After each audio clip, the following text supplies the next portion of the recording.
Isang bayanihan sa estero program ang isinagawa ng MMDA at Manila LGU. Hangad nitong madeklag o linisin ang mga drainage ng mga basura na siyang dahilan ng pagbaha sa lungsod. Nagbabalik si Bernard Ferrer. Freshman Week ni Nika nang unang beses niyang maranasang lumusong sa baha sa Padre Faura sa lungsod ng Maynila.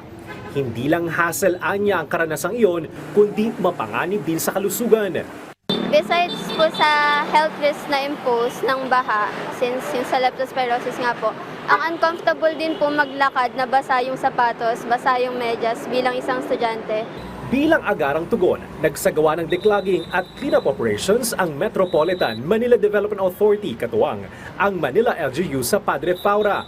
Bahagi ito ng Bayanihan sa Estero program na nakatuon sa pagpapalakas ng disaster resilience sa Metro Manila alinsunod sa socio-economic agenda ni Pangulong Ferdinand R. Marcos Jr. Layunin ng programa na paigtingin ang mahakbang sa paglilinis at pagpapanatili ng mga drainage infrastructure sa buong Metro Manila sa gitna ng tumitinding problema sa basura at baradong estero na sanhi ng malalang pagbaha.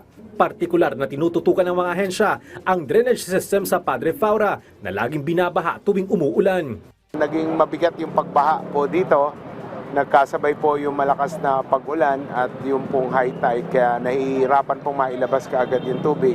We're just very grateful to MMDA. Tinutulungan kami doon sa aming daily activities ng declogging, clearing of any form of solid materials under our roads. No? Pinag-uusapan na rin ng MMDA at Manila LGU ang posibilidad ng pagtatayo ng rainwater impounding facility sa Raha Sulaiman Park at Remedios Circle sa Malate. Kabilang ito sa Drainage Master Plan ng lungsod upang matugunan ang matagal ng problema sa pagbaha. Nakatakda itong magdugtong sa mga drainage plan ng iba pang lokal na pamahalaan sa Metro Manila upang mas mapabilis ang pag-agos ng tubig patungo sa Manila Bay. Ito rin ang susundin ng mga ahensya tulad ng MMDA at Department of Public Works and Highways o DPWH sa pagpapatupad ng kanilang infrastructure projects sa lungsod ng Maynila.